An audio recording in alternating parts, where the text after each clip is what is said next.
Akkam jirtu hordoftoonni YouTube chaanaalii keenyaa bakka nagaan dhuftanii an Dr. Caalaan jedhama. Egaa akkuma beekamu yeroo darbe waa'ee caasaalee sirna fincaanii irratti waan tokko isinitti himeen ture. Innis tokko fincaan keenya baay'ina isaa ta'uu bifti isaa waa'ee fayyaa kalee keenya maal nutti hima kan jedhuu fi caasaaleen kalee immoo eenyu fa'aa akka ta'e yookaan immoo caasaalee sirna fincaanii arfan maal akka ta'an eenyu akka ta'an kalee yuuritarii afuuffee fincaaniitii fi yuuretiraa waa'ee isaanii kana waan tokko isinitti himeen ture.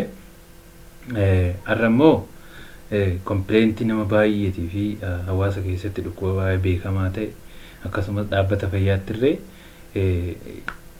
top 10 disease warra jedhaman keessa kan jiru waa'ee infekshinii ujummoo fincaanii yookaan immoo kan nuti UTI or urinary tract infection jennee waamnu waa'ee isaati irratti waan tokko isinitti himuu dhufe. Innis gosoota isaa, saaxiltoota isaa, mallattoolee dhukkuba kanaa akkasumas immoo maal gochuu qabna kan jedhuu fi dhukkubni kun yoo wal'aanamuu baate maalirraan nu ga'a yookaan immoo dhiibbaa maalii nurratti qaba, fayyaa keenya irratti dhiibbaa akkamii qaba dhukkubni kun yoo wal'aanamuu baanne yookaan yoo ittisuu baanne kan jedhu irratti waan tokko isinitti muufan jira. Hanga dhuma sagantaa keenyatti nu wajjin tura. Warri YouTube chaanaalii keenyaaf haaraa taatan immoo subscribe godhaa ta'u maatii ta'a. Egaa UTI yookaan immoo infekshinii ujummoo fincaanii kun dhukkuba baay'ee komanii ta'edha. Akkasumas immoo hawaasa keessatti illee kompleentii yookaan immoo mallattoo dhukkuba nama baay'ee jechuudha mallattooleen dhukkuba kanaa. So kanaaf kallattumaan gosa isaatiitti yoo deemne akka lamatti hiramee ilaalamuu danda'a dhukkubni kun. Innis mallattoo qabeessaa fi mallattoo dhabeessa jedhamee qoodiinsa akkasii ni jira. Mallattoo qabeessa jechuun dhukkubni kun mallattoo yoo qabaate qorannoo irratti waan dhukkuba kana agarsiisu jiraate mallattoo yoo qabaate simptomaatik UTI yookaan immoo mallattoo qabeessa jennaan jechuudha. Garuu immoo mallattoo dhabeessa illee ni ta'a jechuudha dhukkubni kun. Qorannaa fincaan isaa ta'uu dhiiga irratti tarii dhukkubni kun mallattoo waan dhukkuba kana agarsiisu jiraate namni kun mallattoo qabaachuu dhiisuu danda'a. Inni akkanaa mallattoo dhabeessa yookaan immoo simptomaatik UTI jennaan jechuudha. Qoqqoodamiinsi biraa upper UTI and lower UTI jedhama. Infekshinii fincaanii daandii fincaanii gara oliitii fi kan gara gadii jechuudha. Kan gara olii yoo jedhamu more of yoo kalee involve godhedha. Kan gara gadii immoo ujummoo fincaanii waan afuuffee fincaaniitii fi uretiraa kana fa'aa yoo involve godhe inni kun lower UTI jedhama. Generally inni upper UTI kun infekshinii kaleeti. Inni sun more serious kan gara gadiitirra seriousdha jechuudha. Egaa kana hangana yoo jenne maaltu nu saaxila jedhutti adeemnu. Wanta kanaaf wanti nama saaxilu tokko naturally dubara ta'uun saama'u waan kanaaf more of dubaroonni saaxilamoodha.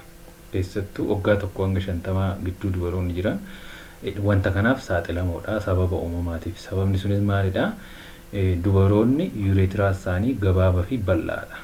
Gabaabaa fi bal'aa waan ta'eef sun immoo carraa infekshiniidhaaf saaxilamuu isaanii ni dabala jechuudha. Haa ta'utii garuu waggaa 60 booda dhukkubni kun dhiirota irratti irra koomaniidha sababa. Maaliifini waggaa 60 booda dhiironni wanna daandii fincaanii isaanii cufu wayii waan PPH yookaan immoo guddachuu prosteetii jedhamu wayii waan qabaataniif waggaa 50 booda wanti kun deebi'ee dhiira irratti rakkoomaniidha jechuudha. So dubara ta'uun risk factorii tokko. Risk factoriin inni biraa frequency sexual intercourse yookaan immoo walqunnamtii saalaa irra deddeebi'amee taasifamullee wanta kanaaf dubaroota caalatti dubaroota ni saaxila jechuudha. Saaxiltuun biraa dhukkuba sukkaaraati. Dhukkubni sukkaaraa akkuma beekamu madinummaa namaa gadi buusuudhaan namni infekshinii kamiifuu akka saaxilamu taasisa. Kanaaf UTI yookaan infekshinii daandii fincaanii kanaaf illee saaxiltuu tokko jechuudha dhukkubni sukkaaraa. Saaxiltuun inni biraa kaateetar yookaan immoo ujummoo nama fincaa'uu dadhabeef kaateetarii waan jedhamu jira kan galchineetootti namni sun akka fincaa'u taasisu. Inni sun irree darbee waan kanaaf saaxiltuudha jechuudha. Namoota kaateetariin galeef kanarratti carraan namni kun UTI kanaan qabamu sama'u warra kaanirra haayiriidha jechuudha. Inni biraa cirrachi daandii fincaanillee yoo jiraate namoota kanniin ni saaxilaa jechuudha. Maaliifiin cirrachi daandii fincaanii kun sirna fincaanii kana keessaa bakka tokko taa'ee tokko fincaan akka hin baane gochuudhaan namoota kanniin akka infekshinii saaxilaman godhaa.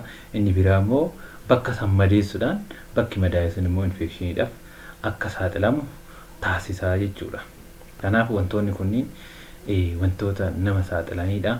Amma gara mallattoo isaatti yoo dabarru mallattoon dhukkuba kanaa akkuma dura isiniin jedhe upper fi UTI ta'uu irratti hundaa'a. Fakkeenyaaf upper UTI kana yoo ta'e yookaan immoo infekshinii kalee yoo ta'e wanti kun tokko waraansa cinaacha irraan qabu kara tokkoon yookaan kara lachaniin ta'uu danda'a. Waraansa ni qabaatu, qaama gubaa ni qabaatu, ol cabsaa ni qabaatu, qorra isaan hin jedhaa jechuudha. Namni kun mooroof siik baay'ee dhukkubsatuu danda'a jechuudha. Kanaaf inni akkanaallee tarii hanga ciibsanii yaaluutti illee deemuu danda'a. Inni biraa lower UTI yoo ta'e yookaan immoo infekshinii ujummoo afuuffee fincaaniitii fi kan yureetiraa kana yoo ta'e isaan kun waan akka fincaan mudduu amma fincaa'uu fi yeroo fincaan isaan miirri dhukkubbii isaanitti dhaga'amu mallattoo akkasiitii agarsiisu. Mooroof qaama gubaan qaban jarri kuni qaama gubaa qabaannan kan aanaan dura isiniin jedhe kanadha. Garuu immoo yeroo tokko sama wal wajjin jiraachuu danda'a. Mallattoon jara kanaa lachanuu wal wajjin jiraachuu danda'a jechuudha. Kanaaf namni tokko mallattoo akkanaa agarsiise kun immoo infekshinii daandii fincaanii ta'uusaa salphaatti namni ni hubata jechuudha. Kanaaf egaa maaltu ta'a yoo dhukkubni kun hin wal'aanamne kan jedhuuf dhukkubni kun noormaalii mallattoolee dhabeessa ta'uu danda'a. Akkan dura isiniin jedhe yoo mallattoo qabaate hanama isiniin jedhe san qabaata. Yoo immoo mallattoon kun jiraate yoo namni yoo wal'aanamuu baate wanni ta'u tokko sepsisii waan jedhamu namni kun horatuu danda'a. Sepsisii jechuun sababa baakteeriyaa dhukkuba infekshinii kana fideen bakteeriyaan infekshinii kana fide dhiiga keessatti baay'ee baay'achuudhaan dhiigaan baatamee qaama keenya keessa yeroo marfamu